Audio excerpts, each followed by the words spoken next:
Bismillahirrahmanirrahim. Alhamdulillah wassalatu wassalamu ala Rasulillah wala haula wala quwata illa billah. Allahumma alimna ma yanfa'una wanfa'na bima 'allamtana wa zidna ilma. Allahumma arinal haqqa haqqan warzuqna tiba'ah wa arinal batila batilan warzuqna ijtinabah. Baik, kita lanjut di hadis kita yang ketiga yaitu dari hadisnya Abu Sa'id Al-Khudri radhiyallahu anhu. Beliau mengatakan anna Rasulullah sallallahu alaihi wasallam, bahwasanya Rasul naha an munabazah, Rasul melarang dari praktek munabazah, yaitu bentuk munabazah itu prakteknya seperti apa, yaitu tarhur rajulu saubahu bil bai'i ila rajuli qabla an yuqallibah. Jadi seorang pedagang, seorang penjual, dia mengambil pakaian lalu lemparkan kepada pembeli tanpa dia bolak-balik gitu ya, tanpa dia periksa, tanpa dia lihat. Au yang zura ilaih, atau tanpa dia lihat. Wa naha anil mulamasah, dan Rasul melarang praktek mulamasah. Mulamasah itu apa? Yaitu adalah lamsu asaubi wala yunzor ilaih, yaitu menyentuh pakaian tanpa dilihat. Nah, jadi kita bisa lihat di sini di dalam hadis ada faedah. Faedahnya apa? Kita dilarang untuk melakukan praktek munabazah. Dan munabazah itu ditafsirkan dengan ucapan apa? Yaitu pakaian yang dilempar kepada kita, lalu dikatakan ini harganya sekian dan sekian, tanpa kemudian kita boleh melihat atau tanpa kita membalikkan, tanpa kita periksa bahannya, lalu kemudian kualitas jahitannya dan seterusnya.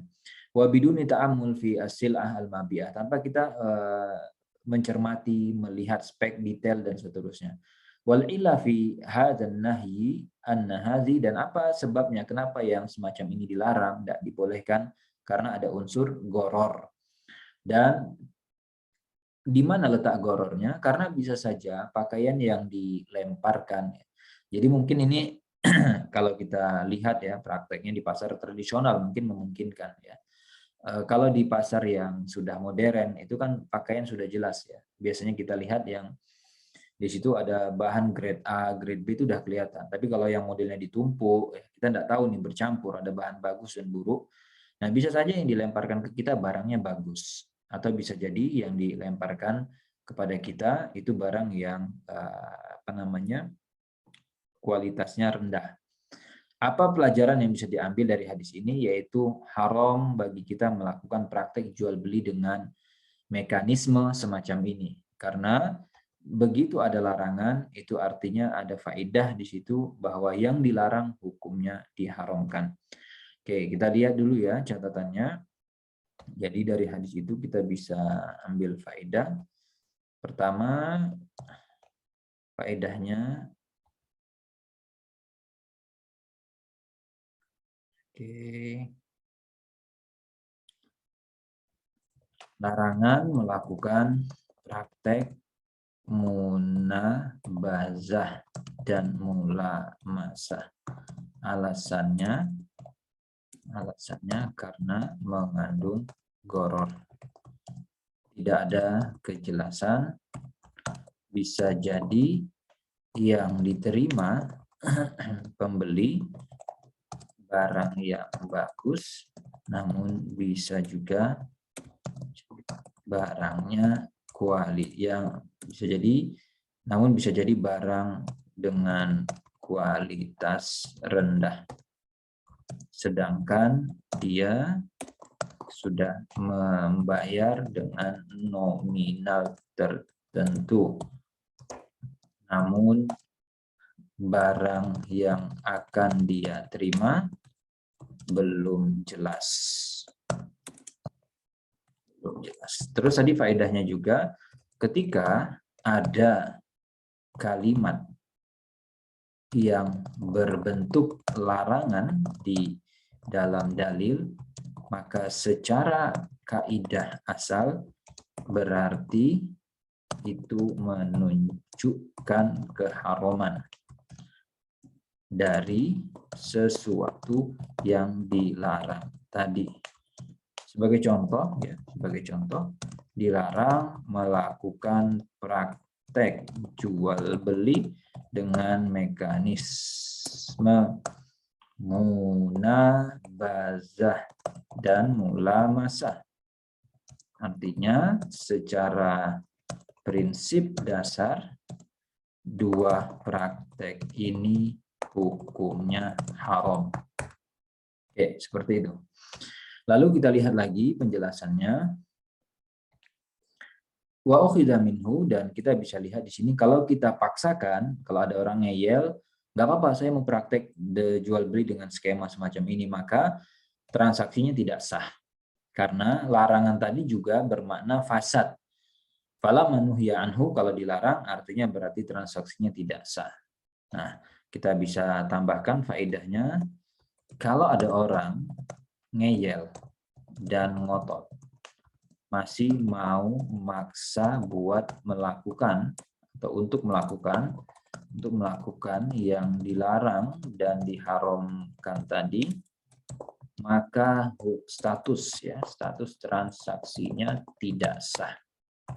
Karena itu adalah konsekuensi dari haramnya dan terlarangnya sesuatu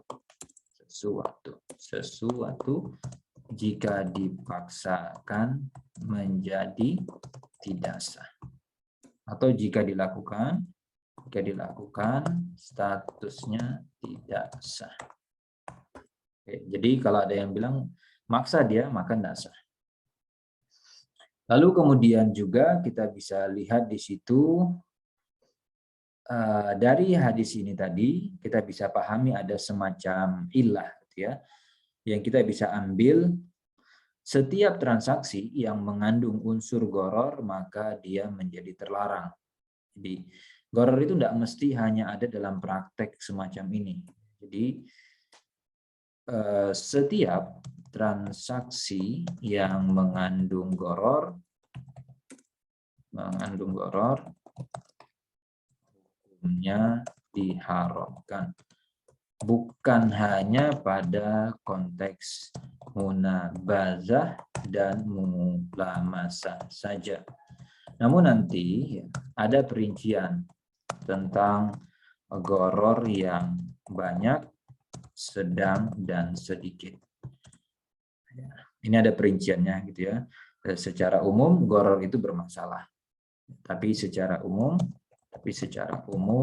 gharar itu menjadi sumber masalah yang dapat merusak keabsahan suatu akad. Oke, kita lihat lagi pelajarannya. Lalu dari hadis ini juga ada pelajaran yang kita bisa ambil, larangan melakukan mulamasah. Dan mulamasah tadi ditafsirkan yaitu pakaian yang kita sentuh, jadi manapun pakaian yang kita pegang, maka itu otomatis terbeli, gitu ya, otomatis jadi barang kita dan kita harus bayar dengan harga yang fix, misalkan 100.000, 200.000. Sedangkan kita nggak tahu ini barang mana yang bakal kena, gitu ya, barang mana yang bakal kita pegang, dan kita nggak boleh kemudian cancel. Kita nggak bisa lihat ya, pilih-pilih. Wa yufidul hadis, dan juga faedah lainnya adalah dilarang melakukan transaksi jual beli ini dan hukumnya tidak sah. Sebagaimana hadis ini juga memberikan pelajaran kepada kita bahwa setiap transaksi jual beli yang dia mengandung gharar maka hukumnya juga terlarang. Li'annahu innama nuhiya an hadzal aqdi, tapi ini kenapa dilarang? Karena tadi alasannya karena ada gharar. Sehingga kalau ada gharar itu dilarang. Kita bisa lihat ya gitu ya. Kita bisa tahu gini. Salah satu contoh yang sering gitu ya, yang sering dilihat, yang mirip dengan kasus ini, adalah lotre gitu ya, lotre atau permainan yang ada di pasar malam. Jadi atau kita misalkan melempar atau membeli sesuatu namun tidak jelas ya apakah kita bakal dapat sesuatu yang besar atau tidak, atau bisa jadi kita tidak dapat sama sekali, sehingga nanti ya, sehingga transaksinya itu mirip dengan judi. Kita sudah bayar dengan angka dan nominal tertentu, tapi tidak jelas berapa dan apa yang kita akan dapatkan. Dalam permainan judi, ya, kartu atau batu, kartu, batu, atau misalkan gelang, itu bukan tujuan utama akad, ya, bukan tujuan utama akad. Kita tidak beli itu, ya, kita tidak membeli itu semua. Tapi yang dibeli ketika membayar adalah kesempatan bermain dan peluang untuk menang. Sehingga sifatnya jadi untung-untungan. Sehingga jadi untung-untungan. Kalau pas kena, ya untung. Kalau itu nilainya besar, jadi yang rugi adalah penjual. Tapi kalau tidak kena, maka pembeli rugi. Uangnya habis, tapi uangnya habis, dia tidak dapat apa-apa. Ya. Lalu kemudian kita bisa lihat, itulah kenapa dalam permainan semacam ini, biasanya kalau ada profesional atau orang yang expert gitu ya, dalam dunia melempar, itu akan diusir dan tidak diperbolehkan ikut bermain. Karena otomatis bandar atau penjual akan rugi. Setiap lemparannya sangat presisi dan besar sekali peluang berhasilnya. Bahkan seringkali yang diincar adalah barang-barang yang nilainya cukup mahal, lebih dari harga tiket atau harga beli gelang untuk melempar tadi. Di kesimpulan seperti itu, semua bentuk mulamasah, munabadzah itu tidak boleh. Jadi pokoknya yang mengandung gharar itu menjadi akad yang bermasalah.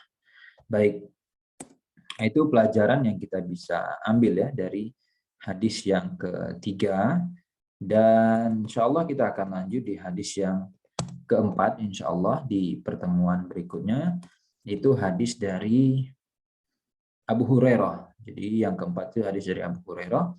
Demikian, semoga bermanfaat. Wassalamualaikum warahmatullahi wabarakatuh.